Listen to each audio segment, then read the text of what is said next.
What's up, everybody? How's it going today? I apologize in advance if there's any issues with the mic. I just changed my mic setup because I was having issues with my Yeti dropping out. So I have a new setup here. Looks like I might need to bring the gain up a little bit. Let's see. We should be looking good here. Anyways, how's everybody doing today? We got another live stream. I do have some exciting stuff to show you guys. I don't know if you saw me unboxing things, but these are parts for the Ender 5 Dual Z kit that came in today. Look at that. These are all made in the US here. I'm just waiting on the other components to complete the kit. So, yeah, they came out really nice. And what is this? I've got a couple of them sitting here. What might this be? Does anybody know what this is? Do you guys know? Rim was like, I have no idea. What is this? What is this? Do you know what this is? You're just a dog. You probably don't know what this is, do you?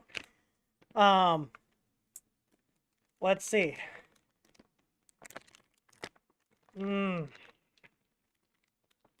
Oh, look at that. I'm not going to show it up close, but we are very close. This will be going in a printer tonight, and we will be getting testing underway. So, yeah, they're real. They exist, and they have real STM processors on them. So, yes, we are looking good. Look at my... It's a little weird because I'm used to having this giant mic, and this one's a lot smaller. I do want to give a shout out to my buddies Max and Josh. Josh is actually the one who produces the music you guys hear on our channel here. It's he runs From Zero to Z. It's his music group, and he actually gave me the recommendation on this mic. I'm using a Behringer Euphoria input, and this is a professional mic setup. So we got an XLR and everything, and this is what is this? The MK319 Octava. So all right. Oh yeah, you want to see the switches? There you go. This it's Russian. It's Russian microphone. So oh, he's in there. He's in the chat. So he's going to help me out getting this all EQ'd and everything. Hopefully this sounds as good, if not better. It better sound better than the Yeti. So anyways, oh, that's why Remo came over, because here he comes again. Here he comes again. Here he comes again. Because this sounds like a treat bag. Sorry, buddy. It's not till the end of the stream. So yeah, exciting things. There's a lot of other parts that I have to source for these. The actual main parts, this whole carriage, for the bed and the end plates, which are these guys right here. These are all made in the US, and then I'm going to source the parts from all other companies and suppliers, whatever I can get my hands on, because we have bearings that'll go into here, and then all the screws and stuff, and lead screws and lead screw nuts. So, but it will be a complete kit. So anyways, the projected price on these is going to be around $120 to $130 with all the hardware. This will be a complete kit. Like just two of these, because you'll have, so the metal parts that we're having machined here in the US are the actual bed mount. There'll be two of these end plates and two motor mounts. Those will all be cut here in the US. Just those are costing me over $70 a piece. For the set of them. So it's not very cheap. And then all the other hardware adds additional costs. So we're going to do a small run of them. If they end up being popular, we'll keep running them off. And there'll be installation documentation and all that other fun stuff. Included. So basically I have a full product with directions and everything. So anyways, I do want to announce that we have made some changes to how we do support here at TH3D. So in the past, we had a lot of stuff, mainly like the simpler products and little pieces, hot ends, extruders, that kind of stuff, were what we called community support, which basically means if you have anything but a warranty issue, you need help with it, you would usually go and post in the communities. Well, we've expanded our support to all products. So if you have questions about it, you can ask. You've been able to ask before, and we have responded. So we didn't think it made sense to keep having that delineation of support. So basically, every single thing we sell now comes with technical support from our TH3D team. So if you have questions, you can contact us, and we'll give you a hand. Because of that, we have upped our price on the Creality 427 boards to $60 to cover the additional overhead that will be occurring because we're going to be doing technical support. Before, just like we had done with the Easy board, we originally had support optional, but the reality is people do need help with it. So we did up the price. It's now $60, so our price is higher than everybody else, but we will actually give you technical support on it now. So you don't have to upgrade it to get the technical support directly from our team. That's automatically included. So anyways, I think that's all the new stuff. I mean, this is exciting stuff. I'm very excited to get these boards in so we can start testing them. We will not be doing a full production run until I have personally qualified these on my machine. Our engineer Griffin has already started testing them on his printers as well, and I have 3 boards here for testing. And there will be some destructive testing done to them too, to test out some of the additional things we've added to try to make them harder to kill. So anyways, we also have to pull a giveaway for the for last month. Today is September 1st, and I should probably turn that form on. The giveaways going forward, just to make things simple, because I'm trying to figure out where to get printers from and prices. We're just doing a $150 TH3D gift card to our store. That's what we'll be giving away every month going forward. The previous month will be either the choice of a printer up to $200 US or a $200 TH3D gift card, I think is what we had. Yeah, $200. So we are dropping down a little bit. Things have been a little slower here, but I still want to do giveaways while we can. The giveaway form should be, what's it called? The giveaway form should be live now if you guys want to check it. I see a response, so I'm assuming it is working. Anyways, let's move into the Q&A here. Let's see. And like I said, I apologize if the audio is a little weird. I'm going to work on tuning it. I literally hooked this up. The reason the stream started later was because I was trying to get the all the levels and everything set correctly for this new microphone. So the next stream should be a lot better and EQ'd a little bit. So my buddy Max, Mr. Maker Mongoose in the chat there is going to give me a hand. It looks like he found me a plugin for OBS to do some EQing, so that'll be good. Let's move in to what you guys are here for, which is for me to answer your questions.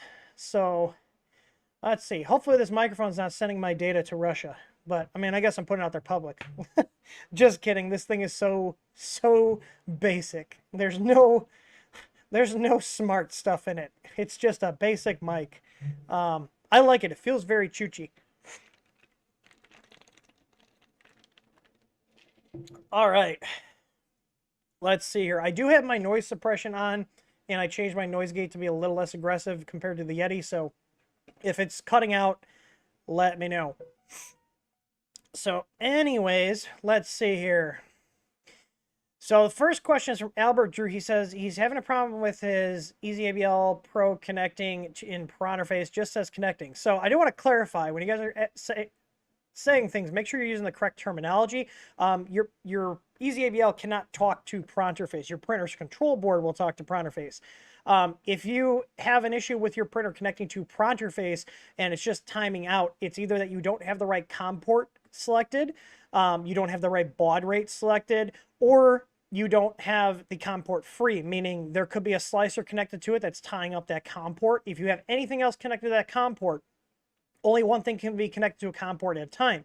So the most common problem where you can't connect to a printer with like Pronterface or any other sort of utility that would send and receive commands from G-code, or, which is really common, if you can't flash your firmware, it's getting like an access denied or a timeout. It's usually because something else is tying up that COM port. This is also assuming that your drivers are up to date. Now, there are two primary chips you'll find on most 3D printer control boards that handle the USB to serial communication. The first one is the FT232R, and the other one is the CH340. Those are little chips on the board that go from USB to serial.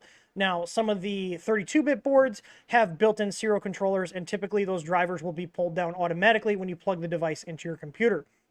The ones that usually need a driver update if they're not working correctly are those two aforementioned chips, the FT232R and the CH340, which we have drivers for in our help center.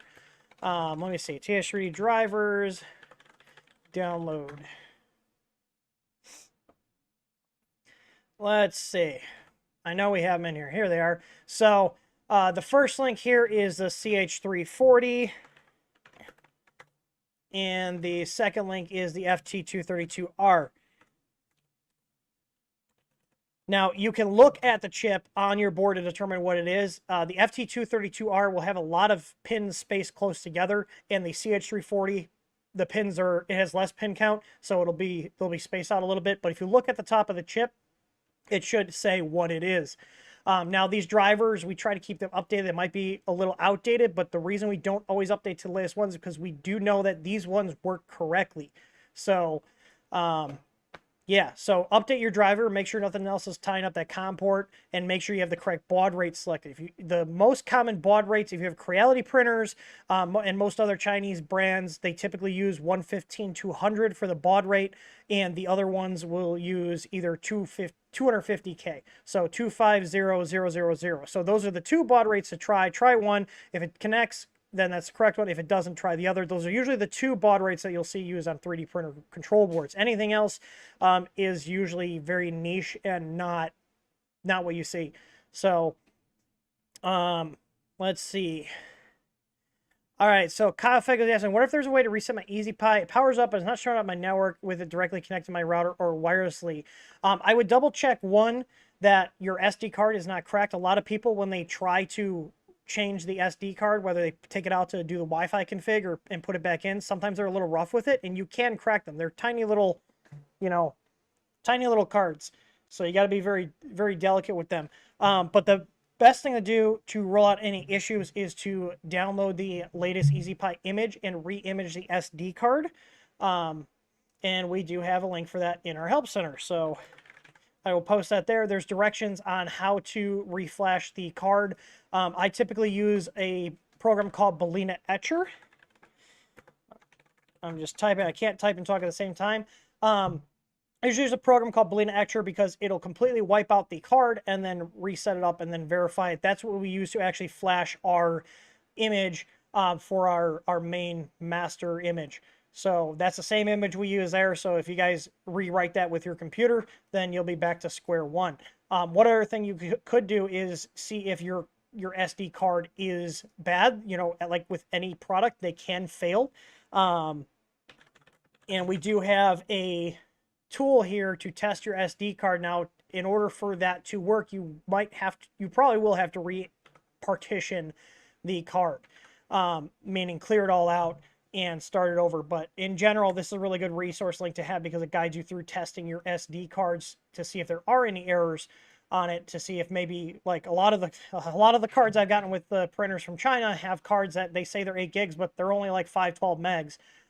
That link I just posted about testing your SD card is very helpful for that too. So, but all right, where's the next one? Justin Ibel, is the easy out adapter board needed in Is the Easy Out adapter board needed in order to use Easy Out with the MKS SGNL V2 board, or can I rewire the cable? It is recommended to use the adapter board because that way we know 100% for sure that it is wired correctly. You can rewire it if you'd like, but if you fry your board, don't yell and scream at us because you rewired things incorrectly. If memory serves correctly, the MKS SGNL V2 will need the pins 1 and 3 flipped, so the two outer pins reversed to switch the signal and the I believe it's the 5 volt. Do I have an Easy Out cable laying around? I think it's those two outer ones. So our adapter boards do all the cable flipping because there's a bunch of different cable pin out versions and configurations is the word I was looking for. There's a bunch of different configurations depending on what board and how it connects to the printer, and our little adapter boards just take care of all that, so you just plug it in. You don't have to think about what is being moved around where.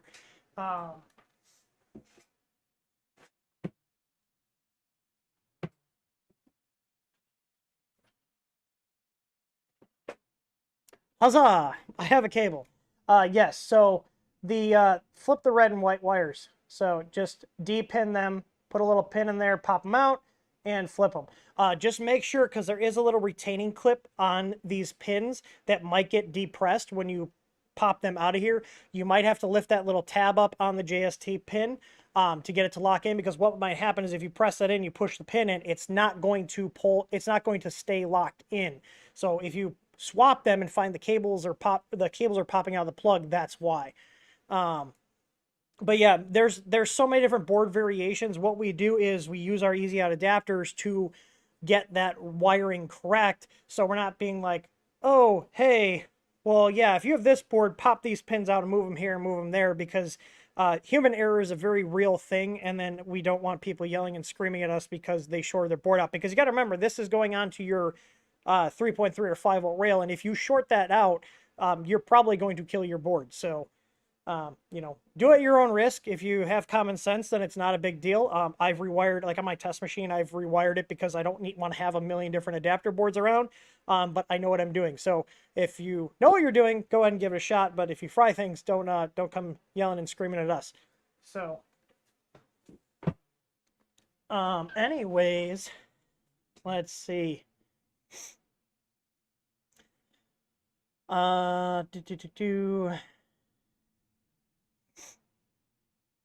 All right, next question. I'm looking, that's a comment. You guys are very chatty today. I like it. I need to have somebody, like aggregate these questions. I feel like I say that every other stream. Who wants to volunteer for tribute? Oh, God. Let's see.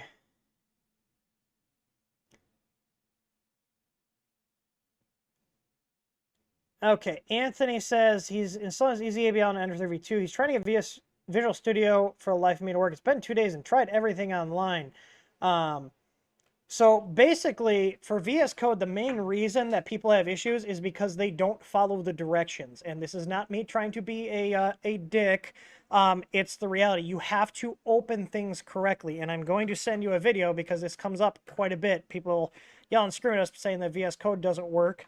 But it is usually because people are not opening the firmware correctly. Because if you don't open the firmware at the correct folder level, it will not show you the compile options or upload or validation or anything. So watch that whole video from start to finish. I'm willing to bet that what is not working, and I don't know what you mean by not working because there's no other details provided. I'm just going off of what I've seen before, and typically the problem is people don't open the correct folder. If you open in a folder too high up or too far down, it's not going to give you the platform IO options. This is also assuming that you followed the setup guide for VS Code, meaning you have Python 3 installed, you have platform IO extension installed, and those two things have to be installed before you will get everything working. So if either of those two things are not working or not set up correctly, and you're not opening the folder at the correct level, then it's not going to work. And I believe, I know we have a guide. I'm trying to think of the URL. Yeah, so if you want to make sure your stuff is set up correctly, you should go through this guide. There's a video and there's pictures. So depending on what you like to see or how you like to learn, there's two different options. There's visual, like a little step-by-step video, and there's also literally pictures. So with arrows, and it's as simple as I can make it. So one thing I do want to, I don't know if anybody would be interested, we were talking around this internal, is, you know, would people be interested if we had a thing or like a service where, hey, you know, order this $20 virtual item on our site and then send us all your config files, and if you're having issues with VS Code, we'll compile it for you and send you back bin files, and you get like so many revisions. I don't know if somebody would be interested in that. We've kicked around the idea of making the easy firmware compatible with multiple other boards and printers. but the development costs would be very high, so I don't think it's really worth it right now to do, because we would want to have that on like some sort of subscription or, you know, credit system, because we don't want to open it up to everybody, because you got to remember that's a physical server we're paying for to compile it. And if we open it up to everybody and every single board with no restrictions, then it could easily get inundated and then, you know, backed up. You know, we're literally running our easy firmware site, which is the compiler for our easy board. V1 and the V2 will be supported. That's running on a server that costs us over $5,000, and we have to maintain that box and keep it running. We have it on a 3960X Threadripper box, so that means your firmware gets compiled in about 10 seconds. Now, we had it on a slower system that we rented, and it would take over a minute to compile. So, you know, the thing with compiling firmware is you need CPU horsepower to compile it. So otherwise, it takes forever. Let's see.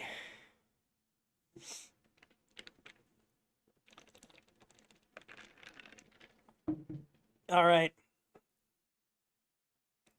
Let's see. I'm looking here. Everybody talking. We're talking about the mic. We're talking about Ender 5 kits. Oh, there we go. Chat jumped. I was waiting for it. All right. Hang on. We're talking about the... Okay, there's the... Wait. Okay, I think I'm back. Okay. R Mills, what are the actual physical dimensions of the EasyABL Mini, or do you happen to have a CAD file? I do have a CAD file. You know what? I'll post that on our help center later. Let me make myself a task here in our system, because we do have CAD files for the EasyABL. They're actually very, very accurate, and they're full color. So let me see right here.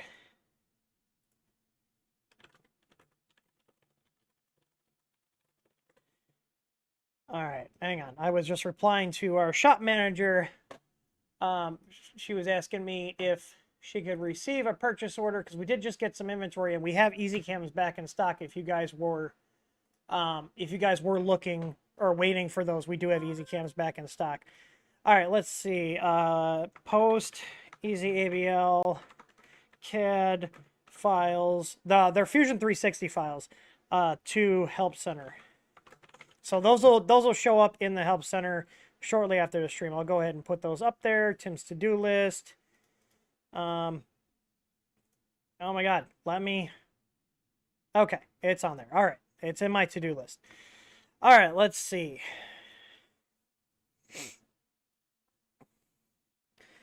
I'm looking here, seeing what other questions are. I answered the question about the projected pricing in their 5 kit. Yeah, like I said, probably around 120 to 130. We're looking at those. So, let's see. John Reefer Vermont says, my Ender 5 Plus was designed really well, except for that the corners are not as sharp as I would like it to be. Oh, it's not a question. Just saying. Okay, making a statement.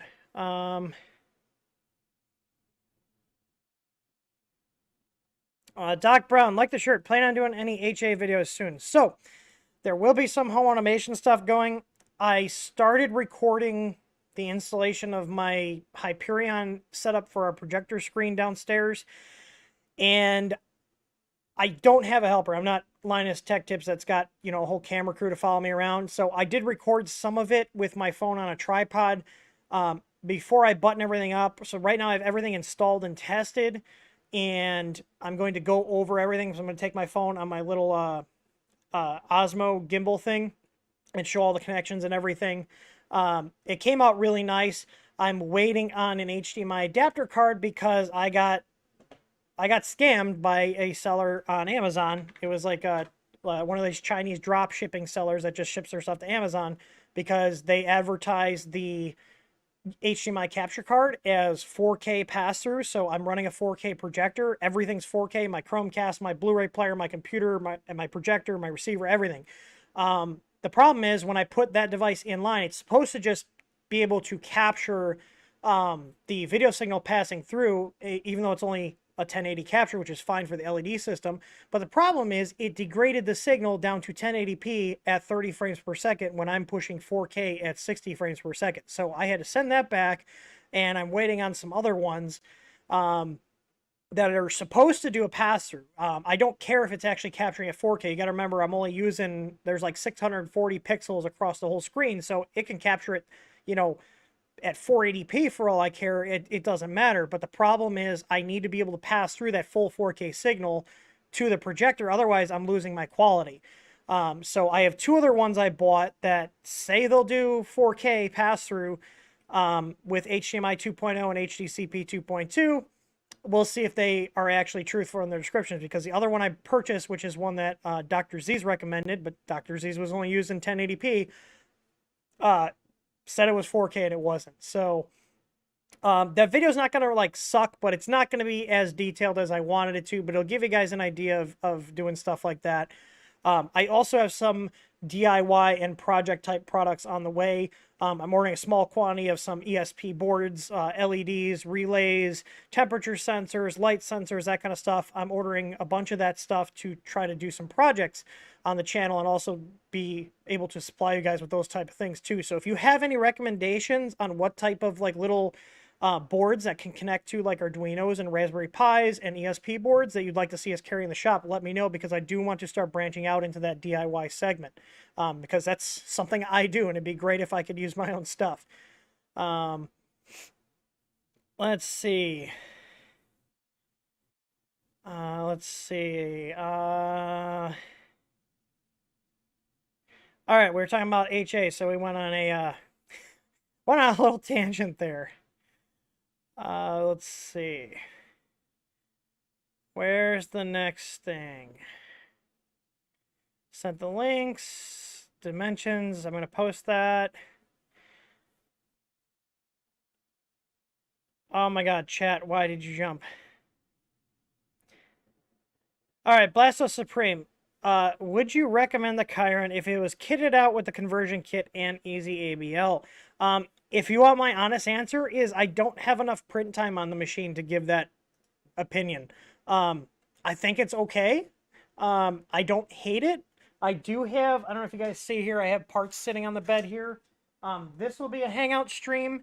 I actually have parts for, so a couple of upgrades coming in is upgrading the cooling on the Chiron. This is an ABS cooling duct I found on Thingiverse. This is our easy ABL mount, and this is the bracket to mount the PCB for the Chiron. So my goal is to get a 5015 fan on the Chiron. So I got our TH3D 24 volt 5015. I also have a 40 millimeter fan to replace with ours because the bearing's already making noise on that one. And also my Ender 6. I was really loving the Ender 6 until... So I ended up printing these in ABS. These are actually brackets to mount the Behringer mic box, like the, what is it called? It's an audio input box that goes from XLR to USB. This is to mount it to the bottom of my desk. So one will go on each side of the box and it'll mount it to the bottom of my desk. Now I was trying to print it in PETG on my Ender 6, and one, the extruder was making horrendous noises. But two, look at what was happening. Like, no matter how many different times I tuned the profile, this was happening. Well, I took a look at the extruder, and if you guys are familiar with the CR10S Pro, the CR10S Pro is the same extruder on it, except it's red. It's that dual gear design. Well, my extruder bearing, or the feed bearings, are eating into the arm of the extruder, so it's not actually extruding correctly. So I'm going to be taking the stock extruder off and putting on our tough extruder, because the stock extruder just cannibalized itself. Now, I believe on the review, when we opened it up and assembled it, I voiced a concern about that extruder because that design was known to cannibalize itself and have issues. And I can confirm that the one that comes with the Ender 6 still has that problem. Is it a deal breaker? No. Is it annoying? Yeah, it's really freaking annoying. I shouldn't be having to change extruder out on this. I highly doubt if I contact Creality, they're going to do anything. So I'm just going to upgrade it to the tough extruder. We're going to go from their, you know, I wouldn't call it direct, but it's a non-geared extruder to a gear extruder. And I'm hoping that will fix the issue, because the problem is I was watching it, when it would do the retracts, the gear was actually, so that they have those two gears that mesh together, the gear was going like this on a retract and losing the actual tension. So it wasn't actually retracting, which is what was driving me nuts. I'm like, my pet G profile on this was working great a month ago, and now it's printing like absolute dog shit.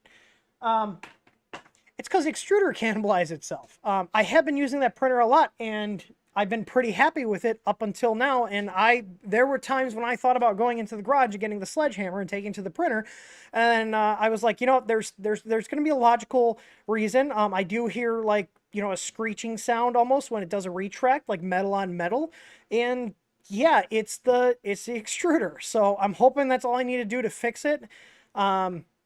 I don't have too many modifications on it. I've got our Easy Flow nozzle on there. I put that in about a week ago because I had a clog with the stock one. So I put the Easy Flow in there. And then it's got our Easy Flex and the Easy ABL and the Tough Tube. So nothing too crazy. So, but yeah, as for the Chiron, I think the print quality is okay stock. I have some little Fred Frogs that I printed on there, and it was okay. It printed Pet G, fine stock. But my thing is, I like the 5015 fans because the stock cooling on that printer is just mediocre. It's there, it exists, it moves air. So yeah. Let's see here.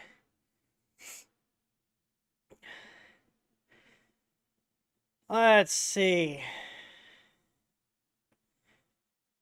Where's the next question?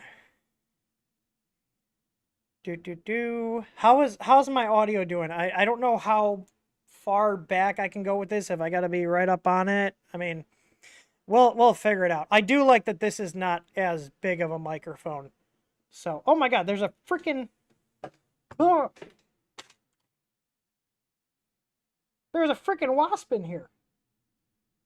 I don't know if I got him. I hate wasps. I'm okay with bumblebees, but wasps, they're like concentrated anger. I don't see him. Well, guess we'll find out. Hell, anyways, that was unsettling.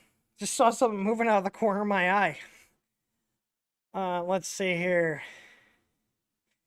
Phil, he's over in Michigan City. Do you guys do pickup for locals? No, unfortunately, the way we're zoned here, we aren't able to have a retail space. So I also don't want random people showing up at my house. So TH3D operates out of an outbuilding on our property. So this is, that's one of the reasons we have a PO box, so I don't get randos showing up at our address here, because this is our home address. So this area that I'm in, my office, is in the attached garage on the house, and 150 feet from here we have an outbuilding. That's where the companies run out of. So yeah, unfortunately, no, we do not do local pickups. So let's see. All right, Mill, sell some ESP32 and ESP8266s. I have some on the way. Also, I like the lights that I got so much from for the Hyperion project downstairs. They're 12-volt NeoPixels. They're the WS2015s. I ordered a bunch of them to resell because I'm very impressed with them. Let's see. I was able to hunt down the factory that made the strips I got. One of the guys on our Discord server recommended a certain brand for me, and I was able to hunt down the factory through one of my agents over in Shenzhen and get them. So I did not know 12-volt NeoPixels existed because I never really looked for them. I thought they were all 5-volt, but there are, like strips. The adhesive seems good on them, but they do run warm. I'm running them in aluminum channels, which act like a heatsink, so they should be good. Let's see. I'm sorry, I'm all over the place sometimes. I'm gonna blame my ADHD. Bardicus, you guys have your own branded fans? I never knew that. Yeah, we do. Not all of our fans are branded. Ours are 40 millimeter, 12 and 24 volts. Those are fans from reputable manufacturers like Orion and Sunon or Delta. We have a couple different SKUs we use for those fans. Honestly, I'd like to get them all made by the same OEM. The ones that are branded are our 4010 blower fans and our 5015 blower fans. Those are all dual ball bearing fans as well. So they move a ton of air. I really like them. So, but I haven't had time to source and have them make, similar fans with our own branding for the 40 millimeters. So, you know, if it ain't broke, don't fix it. Maybe if we run into supply issues with the suppliers we're using for those other fans.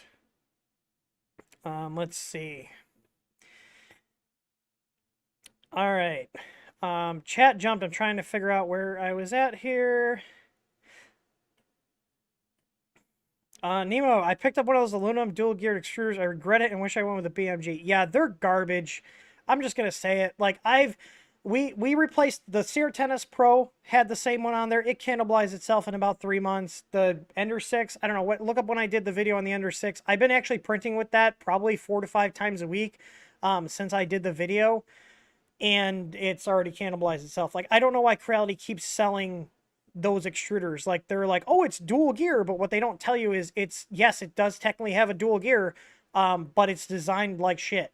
Like I'm not gonna apologize for that. It's designed like shit. It eats itself alive. It basically cuts the actual gears cut into the arm, and come on, like you guys can't figure that out. Anyways, let's see. Andrew Osmond, is there a way to get your firmware for the Ender 3 Max for a 422 board, which... Oh, God, what happened to that sentence? Which I can use a SD card only with no mods to do because I'm a newbie and retarded, not tech savvy. We do have Ender 3 Max firmware for the 422 board that is on our website. So, let's see. Oh,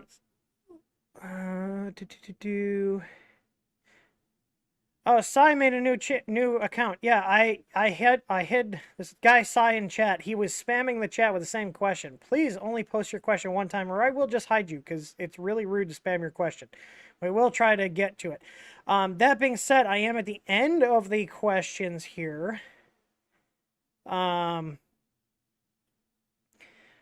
Let's see. How would you recommend transporting an Ender 3 Pro without the OEM packaging? Pick it up and move it. If you're talking about shipping it, do your best. I would take the top part off, wrap the bottom in like a foam or a bubble wrap, and do the same with the top and pack it as well as you can in a box. There's really no good way to ship it without the factory packaging. Basically just get it. If you can't ship it full size, sometimes what we were looking at, if we were going to sell fully assembled printers, we were going to ship the printers in a square box, and they actually make these foam pack things that you kind of break like a packet inside of it. You throw it in the box really quick, and you set the printer on top of it, and it molds around the printer. So you do that on the bottom and then the top, and it basically makes a custom fit foam pack for the printer. So it's obviously one-time use only.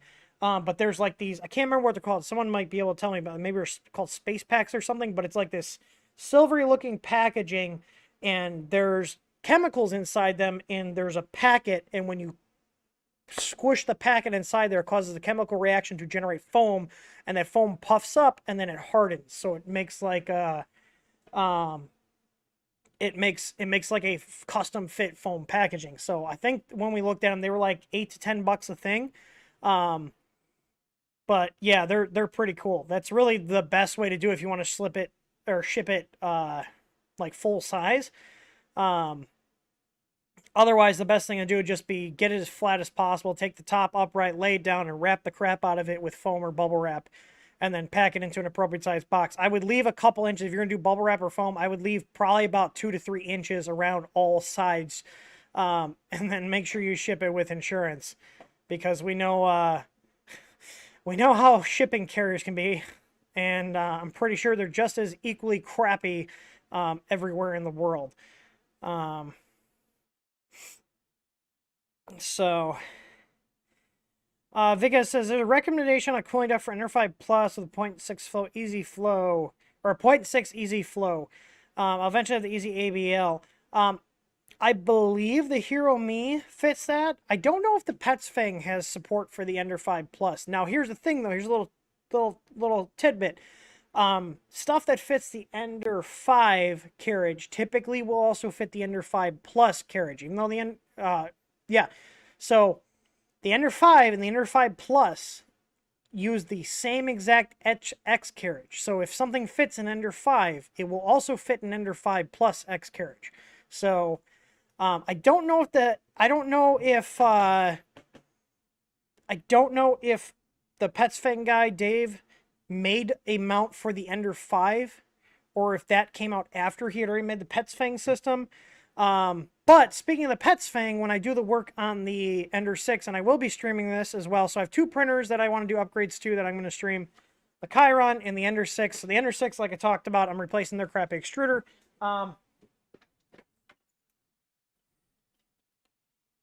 But at the same time, a guy named Michael, who's over in the UK, I sent him an Easy ABL, and this man designed an Easy ABL mount for the Ender 6. So he designed this piece here and the clip, so it's got a little clip to give the wire strain relief and hold the rest of the wires. And it takes the Pets Fang duct. So I have not removed any support here or cleaned these up. These are fresh off the printer, but these are also in ABS. So props to that man. It's awesome. I can't wait to put that on there. So I'm going to do the same thing to the Ender 6, and I am also going to run a new thermistor line. So we've talked about the temperature fluctuations with the Ender 6. I feel that they're related to how they wired the thermistor. So what I'm going to do when I do all that other work on the printer is I'm going to bypass their little breakout board that's in the back right corner of the printer and run two new wires from the thermistor all the way back to the board, so to see if that will make the temperatures more stable. If it does, then that will confirm my theories that because they're sharing ground lines, that it's introducing interference to the thermistor reading. But yeah, 5015. If you guys want to download this, go over to makerforum.tech. You have to be a registered user. It's free to register to download files, but he made this mount for the Ender 6 for the Easy ABL, and for you guys that like BL touches for some reason, he also has one, and he posted all those files over on the Maker Forum, so they're free. But I will be putting that on there. So Ender 6 is getting a new hot end cooling mount set up with a 5015 fan. The Chiron's getting a hot end mount set up with a 5015 fan, and the Ender 6 is also getting a tough extruder fitted to it. I'm not going to change the extruder on the Chiron because it does have a Titan style one on there. It seems to work fine, so I'm going to leave it. If it ain't broke, don't fix it. But yeah. So anyways, wow, we're almost at time. How is the audio quality? Is it just as loud as the Yeti was? I have it about the same spot. Do you like my little fuzzy? Good little microphone. You're such a good little microphone. It's so cute. I put a cover on it. It's just a normal mic. See? Woo. All right. There we go. So anyways, let's see if there's a couple other questions. I'm going to put this in here, and then we're going to wrap up the stream. All right. So Luis Amaro says, what would be a good board to upgrade my Ender 3 Pro? Well, if you want something right now and you want something quieter, the Creality 427 boards are a good buy. They're a good budget board for a silent board, and we do carry those, and we do offer tech support on those if you purchase it from us. If you are willing to wait about 3 to 4 weeks, we should have these little guys ready to go. These are our new EasyBoard 2.0s. These are a 32-bit board, silent 2209 drivers, and a bunch of other features that we will be divulging once I have them physically in stock, ready to ship. These are the first 3 boards that were ever made, and they will, well, we have prototypes before this, but the first 3 retail ones, they should be the final revision. They're going to go through testing for a couple weeks, and then we're going to do a full production run. So those would be my 2 things if you're looking for a drop-in. If you're looking for something that's more universal, the MKS SGNL is always a good option, but those are getting harder to find because of the chip shortage. Yeah. So in terms of a budget board, if I want a budget drop-in Creality board, I'm going to go with a 427. You know, obviously I'm biased, but if I want something higher end, I'm going to go with our Easy board. So let's see. I'm seeing, someone check me here. Did I miss any questions? Andrew, Thank you, Andrew. I will get you that link. I will be your personal Google for $5. I'll be your own personal Google to send you the link for the firmware. Believe it's Ender 3 Max 422 board. Ender 3 Max 422 board. Here you go, Andrew. I appreciate it. I need to order more moi. I'm getting low. So, anyways, yeah, the MKS Robins, those are good budget boards too. I'm a fan. I'm a fan of MKS. If MKS is the board, like, I'll buy MKS if I want a cheaper Chinese-made board that's a universal board. So, moi does not need a new flavor. They already have the best flavor, which is their melon. God, I love their Mythic Melon. I don't hate any of their flavors, but my Mythic Melon's my favorite. I pre-ordered that when they first came out with it. In Soviet Russia, microphone talks to you. Does this talk to me? This is a Russian-made microphone. It's an Octava. Spencer's in. What kind of? It's an Octava MK319. I bought it used on Guitar Center for like $150 with the shock mount. Look at that. Woo! I can't complain because this mic's like $400 something new, and they had it for like $150. It was like $160 with shipping, and they got it to me in 2 days. So shout out to Guitar Center and Sweetwater Audios, who I got the Behringer for, the Behringer XLR from. So I'm very happy with them. Let's see. I think I got all the questions here. Where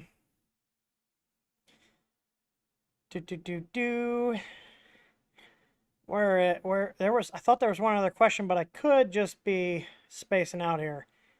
Oh yeah, Michael Bowman. He said, I've got an Ender 3 V2 with a 422 board. I changed to a Triangle Labs Pancake stepper. Now I get the steppers overheating. What do I adjust the VREF to 500 MA? Basically, what I would do is just drop the, you're going to have to physically measure it. There is a video, which I will pull up. Basically, read the, sorry, my speakers were up and the video autoplayed. Basically, measure the VREF and drop it by about 0.2 volts and see how the temperature is, and drop it down a little bit. There is a calculation to determine what you should exactly set it to, but to be honest, I never use that and I can never remember it. So in general, I just tune my stepper drivers VREFs until they are just warm, not too hot to keep your hands on, and I'm not losing steps. Because the thing is, if you set your VREF too high, the worst that happens is the stepper motor runs hot. Yes, you can run too hot, so you don't want to push it too far, but the reality is, if you go too low, the stepper motor will run cool, but then you'll lose steps, which is an entirely other set of issues. So I always err on the side of, let me run it a little bit higher than I actually need, because worst case scenario, the motor runs a couple degrees warmer, which stepper motors are very, very tolerant to high temperatures. So, you know what I mean? It's like, do I want a little bit hotter motor that I'm not even going to notice, or do I want to risk losing steps? That's the balance. You know, step loss, or the motor runs hotter. So you don't want to burn it up. Basically, if you can't put your hand on and keep it on there, you know, for like 30 seconds, it's too hot. But if you touch it, it's just warm, it's fine. So just make sure that you are, what's the word I'm looking for? Damn it, I lost my train of thought. We're talking about, we were talking about the things running too hot. I have no idea, but that's about the gist of it. You don't want them running too hot that you're going to burn yourself. Just keep in mind, though, too, because people forget this. If you run your VREF too high and you're running an extruder that the feed gear is directly on the motor shaft, you can actually get it to the point where the heat is transferred into that feed gear and it starts flattening out your filament and causing jams. So that's another thing. So I would recommend dropping it by like 0.2 volts and then run it for a bit, see how the temperature is. And if it is still too warm, drop it down by 0.1. But you also don't want to lose steps, so just keep that in mind. All right, we got 2 minutes left. And now it's the doggo's favorite part. Can you see the little ears popping up in the corner there? Hi. Hi, can I help you? Can I help you? Can you sit? You gotta come over here. People gotta see you. Sit. Shake. Good boy. Can we touch? Yeah. There's yours. Okay, go. Clara, sit. Clara. Go eat your thing. Sit. Clara, sit. Hey. Sit. Why are you not listening to me? You go. Clara, sit. Why are you not listening to me? No. Oh my God, dog. Sit. I'm not going to give this to you if you don't listen. Shake. Speak. Good girl. Okay.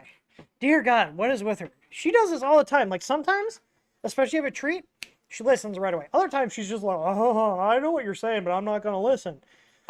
Damn dogs. German Shepherds are good dogs, but dear God, they can be stubborn as hell. So, oh yeah, the giveaway. Let's do that before we wrap up. Because it's got to get drawn. Might as well do it now. Give me 1 second. I'm going to pull the entries here. And let's see.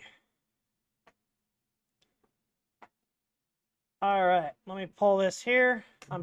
Boo! Just knocked over my douche flute. Oh God! Oh God! Excel is like freaking out. Okay. Let's go ahead and pull the names. So these were entries that were made last month.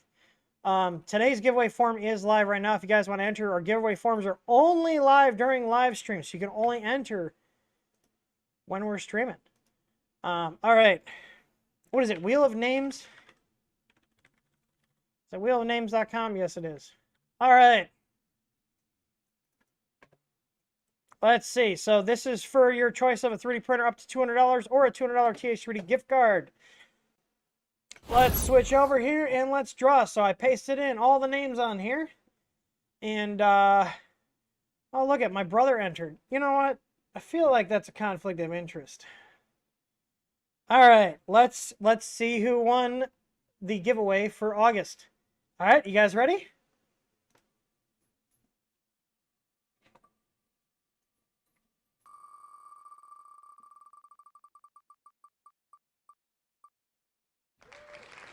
Jim Snyder.